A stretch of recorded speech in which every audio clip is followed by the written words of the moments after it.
Chapter 6. My eyes adjusted to the darkness of the room, and I checked it out fast. Dark, heavy curtains were drawn across the window. A desk in the corner held a laptop computer and a push-button phone. Behind it on the wall was a huge oil painting that I knew hid the safe.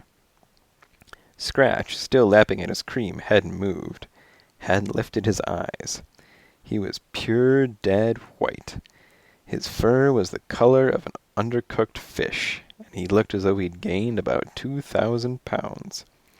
The ultimate fat cat. A monument to greed.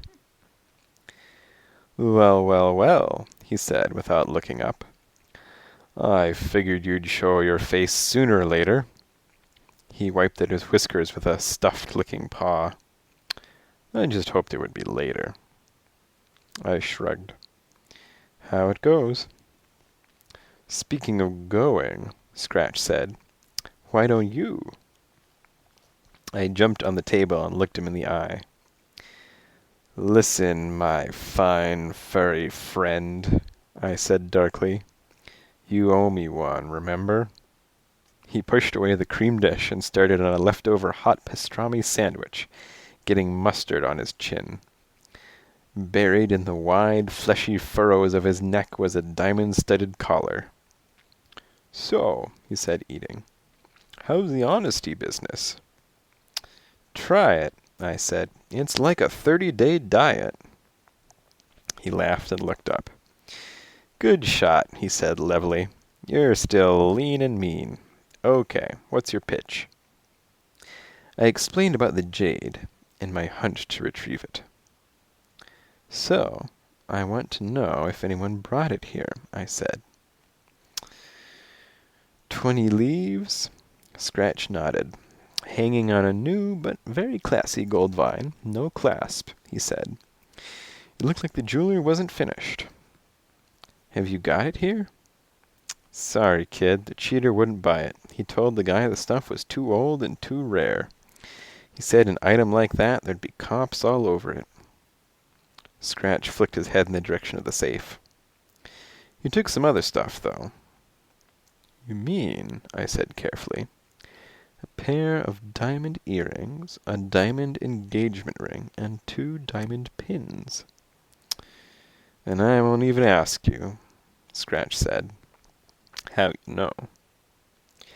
I knew because I had seen Mrs. Jane Kelly's jewels, and the Kellys, in apartment 8A, had been robbed. I thought for a second. If I couldn't help the Crandalls, then maybe, just maybe, I could still help the Kellys. I leapt very neatly from the table to the desk. The big oil painting that covered up the safe was like a shutter on a hinge. I batted it open and squinted at the safe. Scratch said, "Forget it. First of all, I don't even know the combination." "But you know Cheater's birthday." He grinned. "April 3rd. "What year?" He made a shrug. "Okay," I thought. Cheater looked to be about 30. So I did some arithmetic. A person who was 30 in 1999, 1999 minus 30, he'd been born in 69. April 3rd, 69. People with safes that have combination locks use their birthdays as the codes. At least, frequently they do, so I figured worth a try. I stood with my 2 front paws against the wall. Then I lifted my right one and filled with a dial. April, I thought.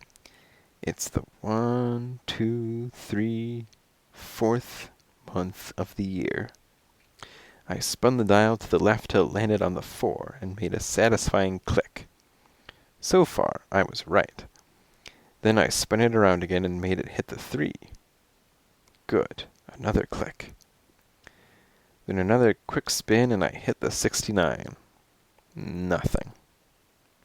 No clicking sound to tell me I was right. I stopped, thought again. It took another 3 guesses, but Cheater, it appeared, was 37 years old. The safe popped open and yawned at me. Empty. Behind me, Scratch laughed. I could have told you that, he said. Cheater walked out with all the stuff in his pocket. Nice, I said. And nice to see you still know your stuff. So we're even, Scratch said. I owed you one, buddy, and I told you Cheater's birthday, and that's all you get. I grabbed him by the collar.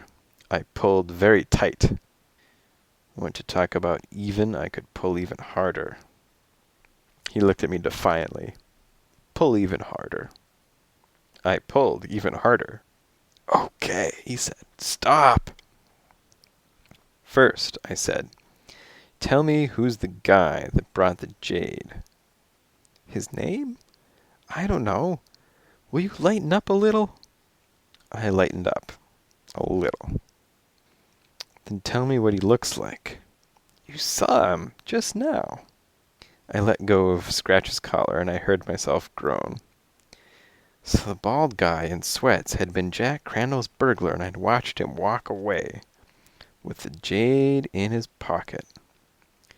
I glanced at the door. Cheater had locked it with a click, click, click, or as Tom had put it ominously, tighter in a tomb. I was locked in with Scratch, whom I'd irritated greatly, and I didn't have a plan. Then suddenly I did, because suddenly a loud clap of thunder hit the air. A breeze pushed the drapes. Well, well, I thought rapidly. Somewhere behind them a window had been open. I leapt to the window sill. Scratch sat glowering and rubbing his neck.